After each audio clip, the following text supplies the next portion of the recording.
Okay, let's get real about the NBA offseason.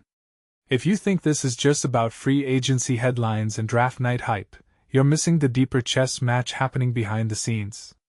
The 2026 rankings reveal teams that didn't just make moves, they rewrote their destinies.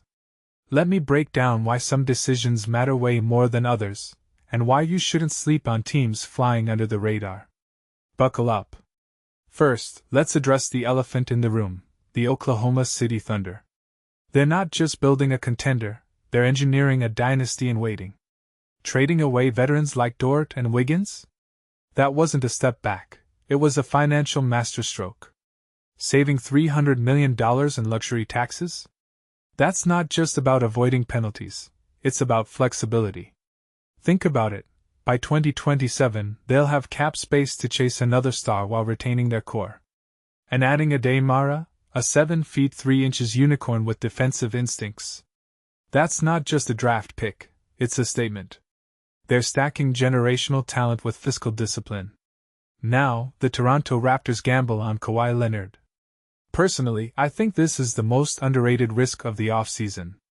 Bringing back a 34-year-old superstar with a history of injuries? Sure, Leonard's 2026 season was vintage, but can he sustain that? Pairing him with Scotty Barnes? That's genius defensively, but how does the ball move with two isolation-heavy players? This isn't just about Toronto's ceiling, it's about whether they prioritize short-term glory over long-term sustainability. And if Kawhi breaks down again, that $3.88 million Kyle Anderson deal suddenly becomes a lifeline. Let's talk about the Philadelphia 76ers. Signing LeBron James? Jaylen Brown? This isn't a rebuild, it's a full-blown revolution. But here's what people miss. This roster is built for one thing, surviving the brutal Eastern Conference gauntlet. LeBron's $8 million deal isn't about nostalgia, it's about minimizing risk for maximum upside. And Jaylen Brown as a two-way wing? That's the antidote to Giannis and Tatum. But what if Embiid's body breaks down again? That's the hidden flaw here. Philly's spending spree assumes health, which is a dangerous bet. Wait, the Miami Heat landed Giannis? Let me stop you right there. Trading for a 31-year-old MVP with an injury history isn't a heist, it's a Hail Mary. But Pat Riley's philosophy has always been go for it or blow it up. The problem? Miami's spacing. Giannis and Adebayo are both non-shooters. Spoelstra's gotta get creative, maybe turning Bam into a Draymond-style playmaking anchor. But here's the twist, if this backfires, they're stuck with a declining star and zero assets. That's the cost of doing business in South Beach.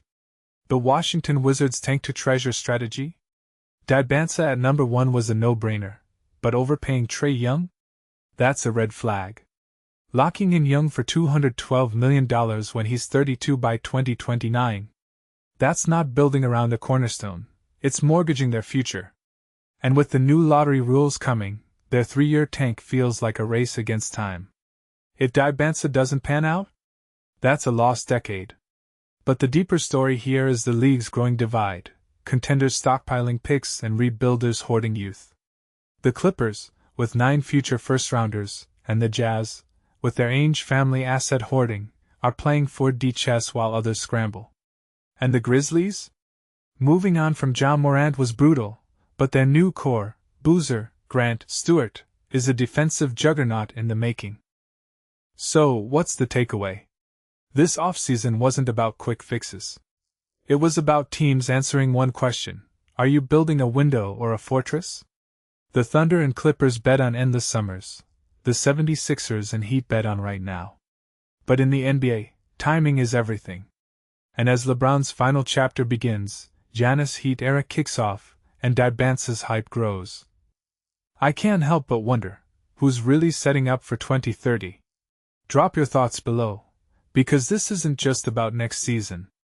It's about the next era.